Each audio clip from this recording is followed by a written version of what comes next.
Hi everyone, welcome to economics classes. आज हम planning commission योजना आयोग के क्वेश्चन करेंगे। ये जो 15 क्वेश्चन हैं, इनमें ध्यान देने वाली बात यह है कि अब प्लानिंग कमीशन ख़त्म हो चुका है, तो जो 12 पंचवर्षीय योजनाएं हैं उन्हीं से क्वेश्चन पूछे जाते हैं। तो इन क्वेश्चंस को ध्यान से देखना, इंपॉर्टेंट क्वेश्चन लेने की और फंडामेंटल क्वेश्चन लेने की कोशिश कर रखिए कि आधारभूत क्वेश्चन उस ऑर्गेनाइजेशन के बारे में क्या हो सकते हैं। आज का पहला क्वेश्चन है क्वेश्चन नंबर 36। ये 500 MCQ का सीरीज़ है, तो हम 35 क्वेश्चन कर चुके हैं। आज का 36वां प्रश्न है, आर्थिक नियोजन एक विषय है। समवर्ती सूचिका, बी राज्य सूचिका, सी संघ सूचिका, डी किसी भी सूची में निर्दिष्टित नहीं है। तो जो आर्थिक नियोजन है ना, समवर्ती सूची का विषय है, क्योंकि केंद्र और राज्य सरकार मिलकर करती हैं। तो आपको पता है, राज्य सूची में राज्य निर्णय लेती है, संघ सूची में केंद्र सरकार, समवर्ती में दोनों मिलके। लेकिन अगर कोई डिस्प्यूट की स्थिति होती है, उस कंडीशन में राज्य को केंद्र की बात माननी पड़ेगी। तो आर्थिक नियोजन समवर्ती सूची का विषय है। चैनल को लाइक, सब्सक्राइब और शेयर जरूर करना है, और क्वेश्चंस के आंसर कमेंट सेक्शन में आप करते रहेंगे। और ये 500 MCQ की सीरीज़ हम अब कंटिन्यू करने की कोशिश करेंगे। तो ये जो है, आपको आंसर ज़रूर करने हैं, क्योंकि इससे पता चलता है हम क्या सोच रहे हैं और क्या हम एग्जीक्यूट कर पा रहे हैं। होता है हम सोच रहे हैं ए, फिर बी, दोनों ही हमें सही लग रहे हैं, फिर ए बी में से कोई भी आंसर होता है तो हमें लगता है हाँ हम ठीक ही सोच रहे हैं, बट ऐसा नहीं होता। आपको एक आंसर पिन करना है कि हाँ मेरा आंसर यही है। क्वेश्चन नंबर 36 में आंसर है ए। ठीक है, और इसके पहले की 3 वीडियो भी आपको कर लेनी है, वो रिवाइज़ कर लेना। जिसने नहीं देखी है अभी तक, वीडियो कंप्लीट जाके देख लेना। इकोनॉमिक्स के अलावा अदर सब्जेक्ट करेंगे। जुलाई से हम 9th क्लास के NCERT से शुरुआत करेंगे, क्योंकि इकोनॉमिक्स एज अ सब्जेक्ट सबसे पहले वहीं इंट्रोड्यूस होता है। ठीक है, और प्लानिंग कमीशन जो है ये इंडियन इकोनॉमी सेक्शन के अंदर आता है। ठीक, क्वेश्चन नंबर 37, 10वीं पंचवर्षीय योजना का समापन किस वर्ष हुआ? तो इसके लिए ज़रूरी है, आपको पता है, एक तो पंचवर्षीय योजनाएं 5-5 साल में चल रही हैं, लेकिन बीच में कोई ईयर गैप हो रखी है। तो जो 10वीं पंचवर्षीय योजना है, 92 के बाद योजनाएं कंटिन्यू चली हैं। तो 10वीं पंचवर्षीय योजना का समय है 2002 से लेकर 2007। ठीक है, 7 से फिर 12 अगली 11वीं, और 11वीं से 12वीं चलेगी आपकी। 12वीं कब तक चलेगी? 12 से 17 तक। ठीक, 10वीं पंचवर्षीय योजना का समय ऑप्शन ए 2005, ऑप्शन बी 2006। समापन का वर्ष पूछ रखा है, ऑप्शन सी 2007, ऑप्शन डी 2008। तो जो ग्लोबल मंदी थी 2008 में आई, उससे ठीक 1 साल पहले 2007 में पंचवर्षीय योजना खत्म हो गई थी। क्वेश्चन नंबर 38, किस वर्ष योजना अवकाश नहीं रहा? पूछ रहा है प्लानिंग हॉलीडे के बारे में।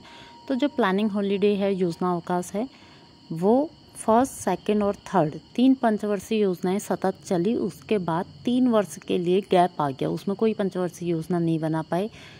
जो चीन और पाकिस्तान के साथ युद्ध थे, उनकी वजह से देश में कंडीशन ऐसी थी नहीं कि कुछ टारगेट बना के उन्हीं के पीछे काम करा जाए।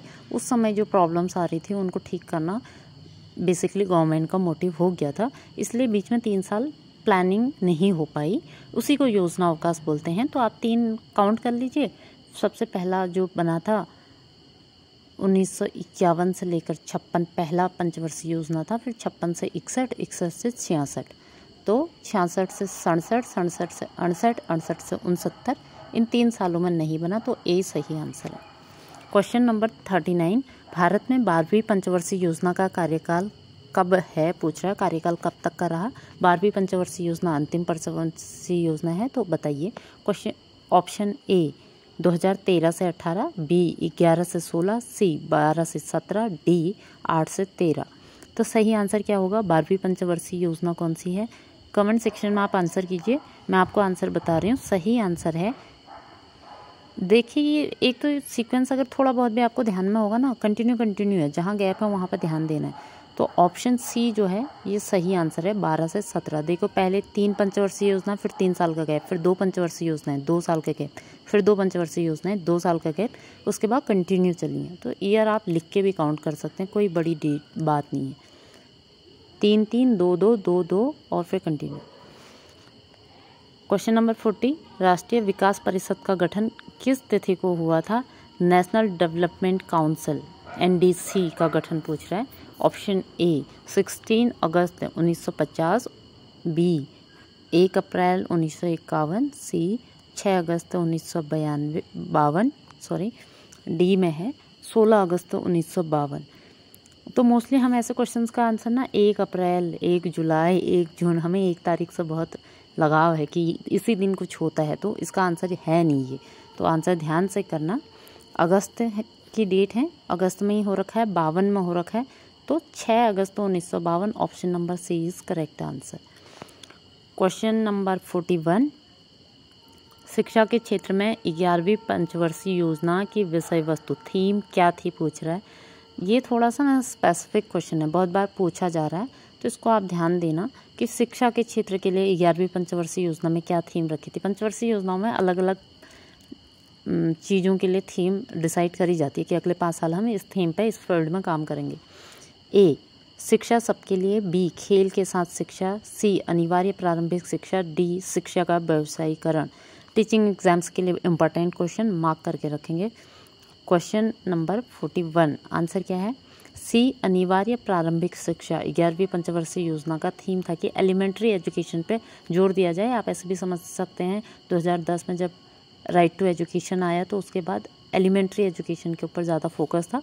तो 11वीं पंचवर्षीय योजना जो आपकी 2007 से लेके 2012 तक चली है, उसमें यही मोटिव था, इसी के इर्द गिर्द शिक्षा के क्षेत्र में काम करने का जोर दिया गया। तो 10वीं आपको हम पिछले क्वेश्चन में रिपीट कर चुके हैं, 2007 में ख़त्म हुई है, आगे ऐसे कंटिन्यू। क्वेश्चन नंबर 42 उद्योगों के विकास और औद्योगिकरण की रणनीति किस योजना का अंग थी? कुल मिला के पूछा है कि इंडस्ट्रियल डेवलपमेंट की स्ट्रैटेजी या ये जो है फोकस एरिया कौन से पंचवर्षीय योजना में था? ए द्वितीय, बी तृतीय, सी चतुर्थ, डी 7वीं पंचवर्षीय योजना आपसे पूछ रहा है। एक्चुअली सारी पंचवर्षीय योजनाएं जो है ना, उनका एक अपना भी एक थीम होता है। इस पंचवर्षीय योजना में इस क्षेत्र में ध्यान दिया जाएगा। जैसे जो पहली पंचवर्षीय योजना थी वह एग्रीकल्चर के ऊपर बहुत फोकस करा, देश में खाद्यान्न की कमी ना हो। अंग्रेजों ने नील उत्पादन पर बहुत सारी खेती लगा दी थी, तो उसके चक्कर में उसमें ध्यान दिया गया। तो औद्योगिकरण और उद्योगों का विकास जो था ऑप्शन नंबर ए द्वितीय पंचवर्षीय योजना का पार्ट है, जिसमें समझाया गया था कि भाई जो ये सेकंड है उसमें हम उद्योग धंधे बनाएंगे। तो दुर्गापुर, भिलाई, ऐसे बहुत सारे इस्पात उद्योग, मतलब आयरन इंडस्ट्रीज हो गया, डैम हो गया, बने थे। आप सर्च करना कि क्या क्या बना है। द्वितीय पंचवर्षीय योजना मतलब 56 से 61 में, 1951 से 61 में देश में क्या इंडस्ट्रियल डेवलपमेंट हो रखे हैं। रोड ट्रांसपोर्ट को लेकर भी आप देख सकते हैं। ठीक है, क्वेश्चन आप प्लीज़ आंसर कीजिए कमेंट सेक्शन में। क्वेश्चंस के क्या आंसर हैं और कौन सा टॉपिक समझ नहीं आ रहा है, या कौन सा टॉपिक आपको लगता है कि आपके एग्जाम में रिपीटेटिव पूछा जाता है। जैसे बैंकिंग इम्पोर्टेंट है तो उसी से शुरुआत कर रखिए, तो जाके पहले वो वीडियो भी आप देख लीजिए, चैनल में सेम वीडियोस पड़े हुए हैं। ठीक, क्वेश्चन नंबर 42 हो गया। आज हम 50 तक का क्वेश्चन करेंगे, हमें 15 क्वेश्चन करने हैं, तो 50 तक करेंगे। अगले में कोशिश करेंगे कि 70 तक कर लें, 20 क्वेश्चन, तो हो जाएंगे 70 क्वेश्चन। ठीक है, क्वेश्चन नंबर 43 राष्ट्रीय विकास परिषद NDC नेशनल डेवलपमेंट काउंसिल का प्रमुख संबंध किससे है? ए पंचवर्षीय योजनाओं के अनुमोदन से, मतलब उनको अप्रूव करने से, बी ग्रामीण विकास परियोजनाओं के क्रियान्वयन से, सी विकास परियोजनाओं के निर्माण से, डी केंद्र राज्य वित्तीय संबंध से। हमने ये समझा है कि प्लानिंग कमीशन केंद्र राज्य वित्तीय संबंध के बारे में है, क्योंकि वो समवर्ती सूची में आता है। लेकिन NDC एक बॉडी है जो क्या काम करती है। अभी हमने NDC का गठन पढ़ा कि 6 अगस्त 1952 को इसका गठन हो रखा है। तो NDC का काम क्या है पता है? जो पंचवर्षीय योजनाएं हैं ना, पंचवर्षीय योजना बना के NDC के पास अप्रूव होने के लिए जाती है कि ये हमारी पंचवर्षीय योजना है, हम इस क्षेत्र में इन मदों के साथ ये काम करना चाहते हैं, तो वहाँ से अप्रूवल आता है। तो ए ऑप्शन बिल्कुल ठीक आंसर है। क्वेश्चन नंबर 44 निम्न में से कौन भारत में राष्ट्रीय और राज्य स्तर पर निर्धनता के अनुमोदन के लिए केंद्रक अभिकरण नोडल एजेंसी है या थी पूछ रहा है। ए वित्त आयोग, बी गृह मंत्रालय, सी ग्रामीण मंत्रालय, सी गृह मंत्रालय, डी योजना आयोग। तो राज्य और केंद्र स्तर पर निर्धनता का अनुमान लगाने के लिए नोडल एजेंसी पूछ रहा है ना। तो ग्रामीण मंत्रालय तो ये काम करेगा नहीं, क्योंकि सिर्फ ग्रामीण तो आएंगे नहीं निर्धनता में। गृह मंत्रालय आपको पता है कि वही जो आपकी सुरक्षा का काम है, जैसे पुलिस है, वो गृह मंत्रालय में आती है। गृह मंत्रालय का काम जानते हैं। योजना आयोग नोडल एजेंसी नहीं हो सकती, क्योंकि उसके लिए तो योजना आयोग जो खुद काम करती है उसको अप्रूव करने के लिए बॉडी बना रखी है एनडीसी। तो फिर बचा ऑप्शन क्या? ऑप्शन नंबर ए वित्त आयोग सही आंसर है। ये केंद्र, राष्ट्रीय और राज्य स्तर पर निर्धनता के अनुमान सही से बताती है कि भाई क्या होगा। क्वेश्चन नंबर 45, पिछड़े देशों में रोलिंग प्लान का सुझाव किसके द्वारा दिया गया था? ऑप्शन ए।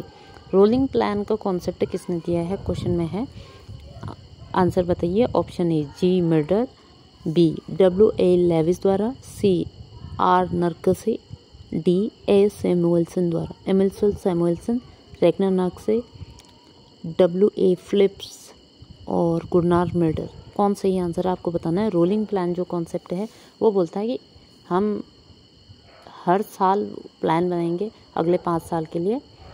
जैसे अभी बनाया हमने 2023 से लेकर 28 तक का, 24 में फिर बनाएंगे 24 से लेकर 29 तक का। एक साल स्किप करते चले जाएंगे। ऐसे कभी भी दूसरा पंचवर्षीय योजना तो शुरू ही नहीं होगा, क्योंकि पहला ख़त्म हुआ नहीं है कायदे से। तो रोल होते रह रहे प्लान। ये जो सुझाव था ये दे रखा था गुरनार मिल्डर का कॉन्सेप्ट है। ए ऑप्शन ठीक था, वीडियो में बैक करके देख लीजिए। क्वेश्चन नंबर 46, देश में सर्वाधिक संवर्धित दर कब प्राप्त हुई थी? देश को पूछ रहा है। ग्रोथ रेट डिसाइड करते हैं इतना हम लक्ष्य रखते हैं, अचीव कर पा रहे नहीं कर पा रहे वो बाद में चेक करते हैं। तो 8वीं पंचवर्षीय योजना में 10वीं में, 9वीं में, 7वीं में आपको बताना है। तो ये बात आप ऐसे ही याद रख लेना, ये रट्टाफिकेशन वाला क्वेश्चन है। आपको सारे पंचवर्षीय योजनाओं में क्या ग्रोथ का लक्ष्य रखा था और कितनी वृद्धि दर वास्तव में प्राप्त हुई वो याद करना पड़ेगा। ऑप्शन बी 10वीं पंचवर्षीय योजना सही आंसर है। आई होप बहुत सारे लोगों को इसका आंसर पता होगा। ये क्वेश्चन बहुत रिपीटेटिव पूछा जाता है और पूछने वालों का मन नहीं भरा है, वो फिर पूछ लेंगे अगर उन्हें योजना आयोग से पूछना है तो। ठीक है, 10वीं पंचवर्षीय योजना 2002 से लेकर 7 तक चली थी।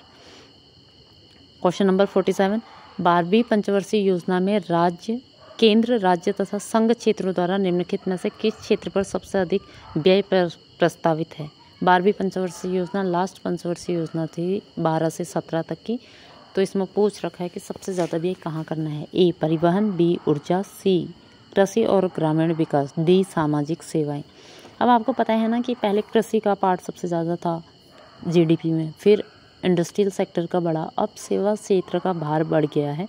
तो ऑब्वियसली जो प्लानिंग कर रहे हैं वो उसी क्षेत्र में खर्च कर रहे हैं, इसीलिए वहीं से जीडीपी सबसे ज़्यादा बढ़ रही है। जैसे आप टूरिज्म को कितना बढ़ावा दे रहे हैं सडन से, ठीक है, सेवा क्षेत्र पर आप कितना ज़्यादा ध्यान दे रहे हैं, कम्युनिकेशन पे कितना ध्यान है, क्योंकि आर्टिफिशियल इंटेलिजेंस का ज़माना आ रहा है, वो सेवा क्षेत्र का हिस्सा है। तो सामाजिक सेवाएं कि समाज में ये सब सेवाएं पहुँचें, इसके ऊपर 12वीं पंचवर्षीय योजना का लक्ष्य था। आपको सिर्फ कन्फ्यूज़ करने के लिए केंद्र, राज्य, संघ, क्षेत्र लिखा है।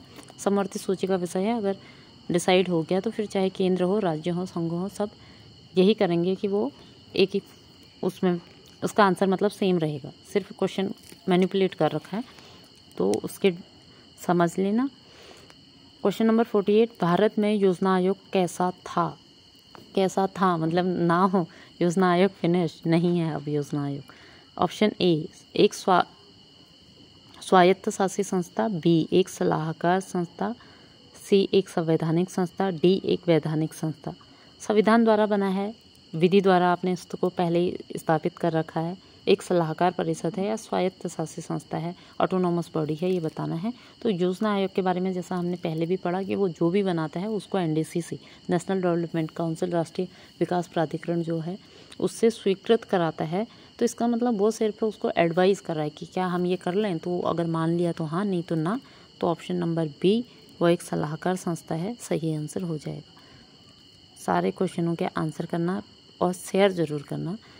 और वीडियो में अगर यहाँ तक आ गए हैं तो सारे क्वेश्चन देखने हैं, और अगला वीडियो हम कोशिश करेंगे कि 20 क्वेश्चन कर लें अगले में, क्योंकि 20 क्वेश्चन इतने ज़्यादा हैं होते नहीं हैं।